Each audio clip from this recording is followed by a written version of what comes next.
In the United States, the electorate are usually swayed when it comes down to economic policy. How people perceive candidates will create jobs and use taxes to adjust the cost of living. The Republican presidential nominee Donald Trump laid out his plan on Monday, and on Thursday his Democratic opponent Hillary Clinton is delivering her remarks on the economy. Before we listen to what she has to say, let's take a look at where the two candidates stand. While Trump favours cutting taxes for the majority of Americans, including corporations, Clinton would keep taxes the same but add an additional 30% tax rate for millionaires. By cutting taxes and reducing federal regulation of business, Trump says 500,000 jobs would be created, while Clinton says her proposal to raise wages could create 10.4 million jobs in her first term. Despite their disagreements, both Trump and Clinton promised to protect Americans from outsourcing, and both reject the Trans-Pacific Partnership that would create a free trade zone among 12 countries. Well, let's cross live now to the United States, where Hillary Clinton is speaking in Warren, Michigan. The podium clearly empty at the moment, but she will be speaking hopefully within our time. First, let's cross to Craig Copetas, our editor-at-large. He is in Paris for us. This is the moment we've been waiting for, Craig, isn't it? From the start, Clinton has always said that she wants to create an economy that works for everyone. Is this approach realistic and also believable? What we have here, Asha, is he said, she said, he said, she said. In fact, your tongue gets tied when you go down into the weeds on this. Here's the difference.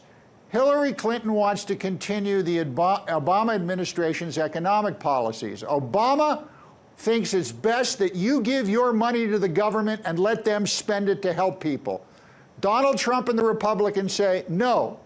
You can keep your money, and if you keep it, we think that you know how to spend it and will reinvest in the country.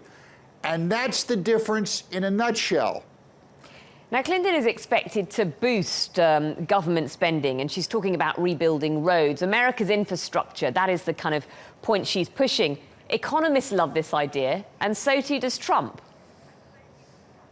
Right. Hillary's asking for $275 billion over the first 4 years. Trump wants to double that number. But here's the fly in the ointment. The Obama administration earmarked $800 billion for infrastructure improvements. Not a penny appears to have been spent, and as Donald Trump correctly points out, show us what you've rebuilt, these shovel projects. They don't exist. So there's money there, and it hasn't been spent, and what Trump's side will tell you, it's because the government, this sclerotic government of bureaucracy, has not gotten the money to the people. Trump says he can make that happen. Whether you believe him or not, that's another question. Craig, we're seeing live pictures at the moment, and Hillary Clinton is approaching the podium. I'm going to quickly ask you a question before she starts to speak. Now, Trump says the past 8 years of Obama have destroyed the economy. The polls suggest that more than 70% of Americans believe him. Why is that?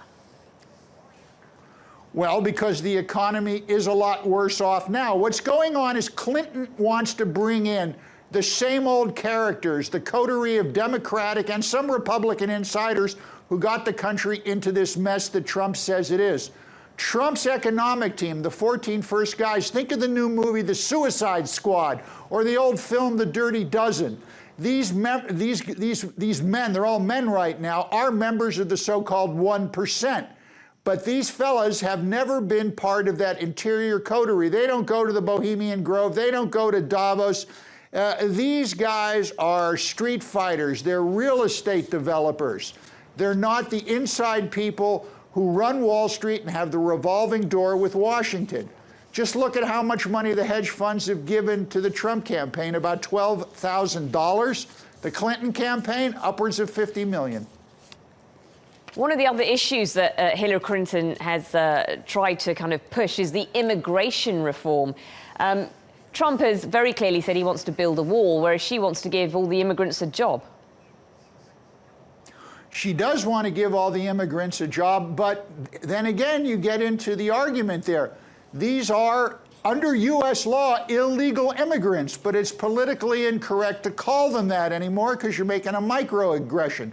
Fact is, these individuals, as sorry as their state might be, as sympathetic as we might feel for them, they are illegal. They didn't go through the process. Craig, we're going to interrupt you and now listen to Hillary Clinton. Let's cross live to Michigan. It's wonderful to be back in Michigan. And you can really feel the energy and dynamism that is driving this state's comeback. And in Detroit, we've got new businesses opening. Neighborhoods like Midtown and Eastern Market are coming back. The auto industry just had its best year ever. Over in Ann Arbor, high-tech firms are thriving. The next generation of engineers are getting trained up in Houghton. And here at Future Amic, so well named, you are on the front lines of what I believe will be a true manufacturing renaissance in America. And I just was given a short but exciting tour by Mark Jurak and John Couch, who were telling me about how this company was started as, and for most of its early history, was an auto supply company. And then in 2000, as the market began to change and some of the auto companies began to realign, they were faced with a choice. We all face choices in life, don't we? And this company could have just said, hey, you know, our business is not going to be what it was. We got to just fold up. Let's, just kind of quit. But that's not what happened here. And what happened here is what can happen across America. You are in now what is largely an aerospace company. And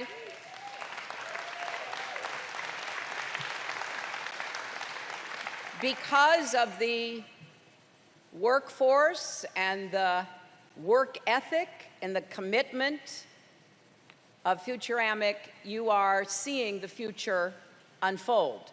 So I got to see what's happening here to help build the SLS rocket that is going to go from Macomb to Mars.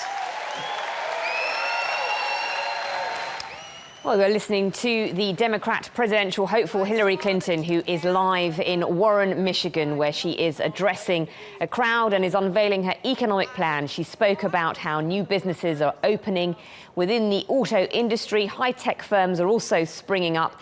And she said that where she was now, she was saying to the public, this is the front line of the manufacturing renaissance in America. What is happening here in Michigan is what can happen across America.